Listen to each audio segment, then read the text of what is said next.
আমাকে সবসময় সাহায্য করেন, তিনি হলেন রহমান। যখন মুসলমান লোকরা এরকম হয়ে যাচ্ছে, সেই জায়গাটা বলতেছে এটা আমি মানতে পারলাম না, কারণ যদি সাহায্য করতে হয় তাহলে সাহায্য আমার বাবা হবে, যদি সাহায্য করতে হয় তাহলে সাহায্য আমার মা হবে, যদি সাহায্য করতে হয় তাহলে সাহায্য আমার ভাই হবে। এই কথা বলে সেই বাবার বন্ধুর সাথে এরকম ভাবে ঝগড়া করে বাসায় চলে আসছি।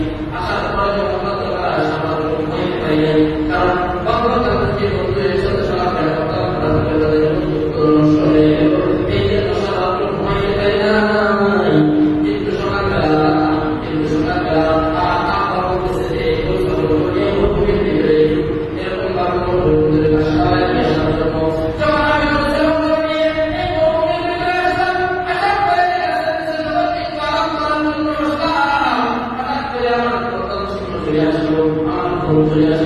আমি অস্বীকার করলাম, সে পরে আমি দিয়ে দিলাম।